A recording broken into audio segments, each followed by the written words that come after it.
Okuloota musoke kitegeeza ki? Kyekirooto kye tugenda okuba nga tutunuulira olunaku olwaleero.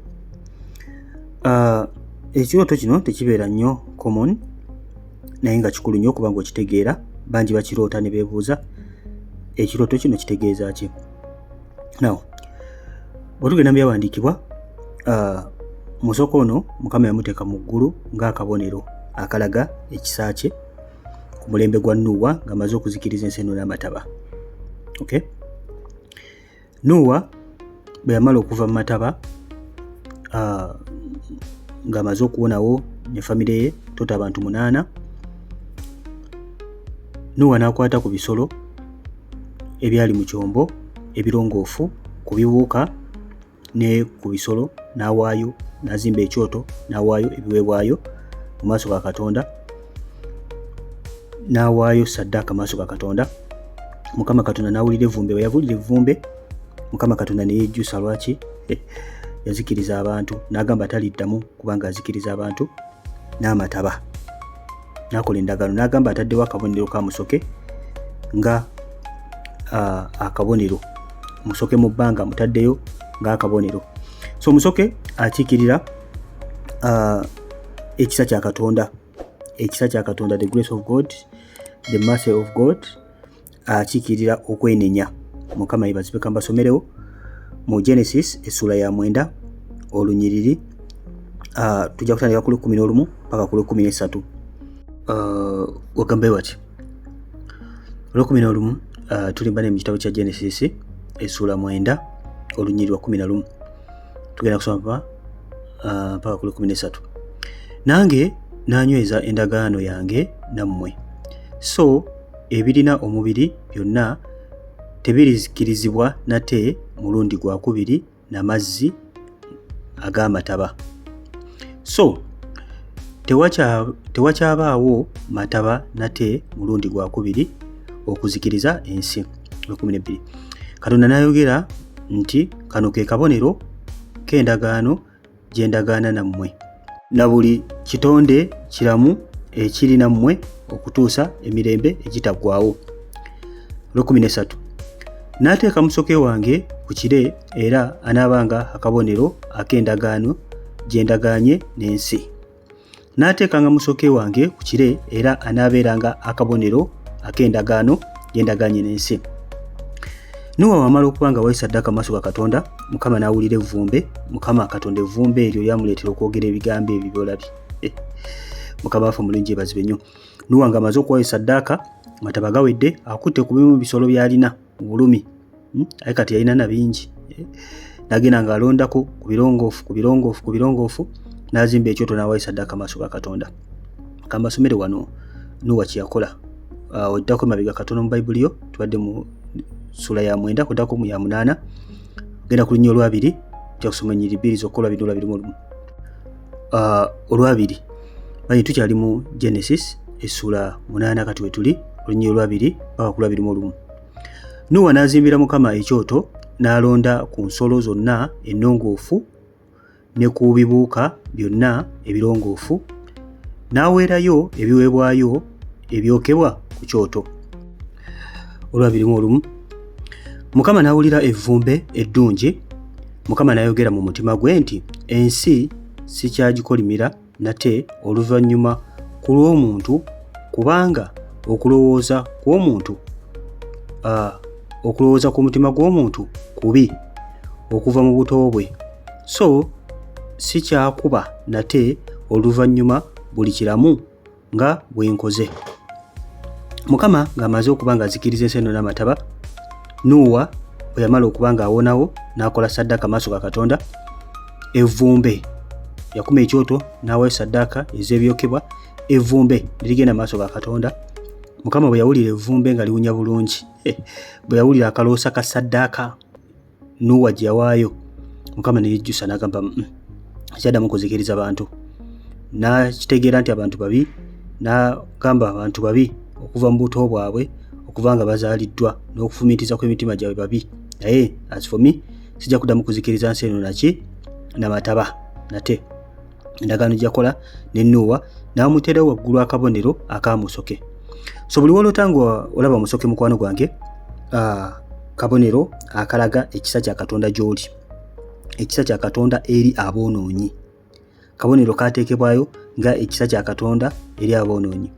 Mukama nga bwe yalabanga musoke oyo nga akabonero ke yateekawo ng'ajjukira endagaano gye yakola ne Nuuwa, Mukama waffe omulungi yeebazibwe, ne bwe banga ensi eyonoonye etya, ensi tekyasobola kuzikirira yonna neggwaawo lw'amataba, kubanga Mukama Katonda yakyogera. Kuba ku bino nti ate eno tsunami yagudde eno, agamba ensi yonna okuggwaawo n'amataba tekikyasoboka kubanga Mukama Katonda yakyogera. So buli wolotanga olaba akabonero kano aka musoke oba ng'olaba musoke mu kirooto, kiraga ekisa kya Katonda gy'oli. Toli mulongoofu, totuukiridde, naye Mukama Katonda aba akulaga ekisa kye. Oba mu kaseera kano ng'okyalina ekibi ky'okola mukwano gwange, kaba kaseera kakudda maaso ka Katonda kwenenya kumukaabirira, kubanga akulaga nti ekisa kye kikyaliwo, ekisa kye kikyaliwo. Mu ndagaano empya ekisa kyaffe tukifunira Mukama waffe Yesu oyo yafa ku musaalaba eyatufiiririra. Naye ekirooto nga kino kikulaga ekisa kya Katonda. Oba ng'olina ekintu kyonna ky'okyakola ekisa kya Katonda, kiba kirungi n'oba ng'oyingira mu kwenenya ne weegayirira n'okabira ekisa kya Katonda, kubanga weekiri ke kabonero ako aka musoke gw'olaba. Mukama waffe omulungi yeebazibwe.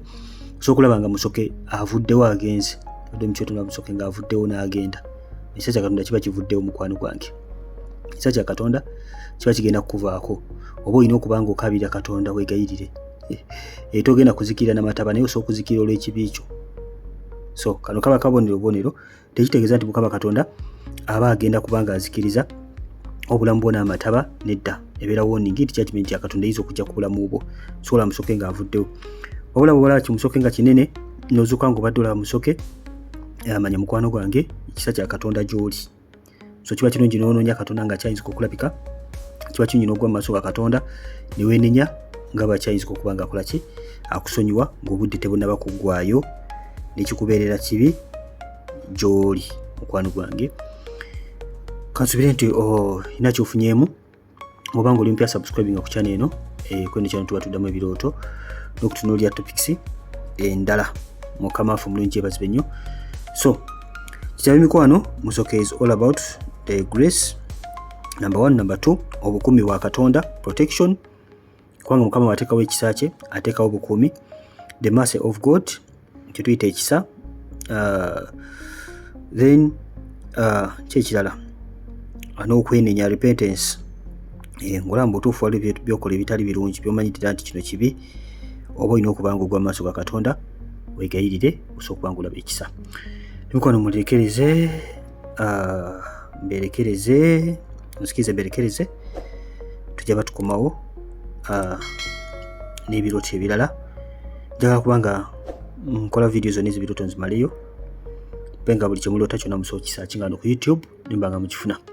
Sikandi Brother Steven and bagiyita Chosen Generation. Mbere bulungi mweraba.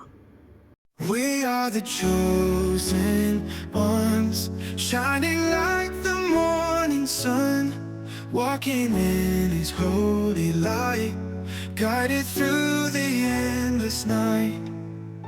Faithful hearts and hopeful eyes, heaven's calling, we will rise. Blessed and strong, we won't bend, in His love we'll ascend. We are the chosen generation, the beacon of His creation. With hands raised high, we touch the sky. In His grace we find salvation. Together we face the storm, heart to heart. We are born in the glow of His embrace. Every trial we shall face, in His name we stand as one. Every race beneath the sun, bound by love will never break. In His truth we awake.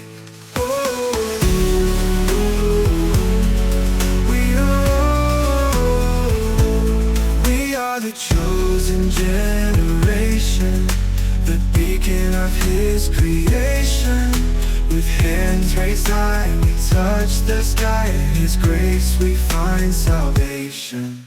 Together we face the storm, heart to heart we are born. In the glow of His embrace, Every trial we shall face, in His name we stand as one. Every race beneath the sun, bound by love will never break. In His truth we awake.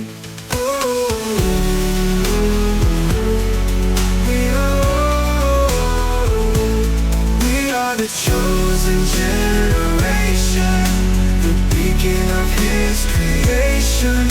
With hands raised high, we touch the sky. In His grace we find salvation. We are the chosen generation.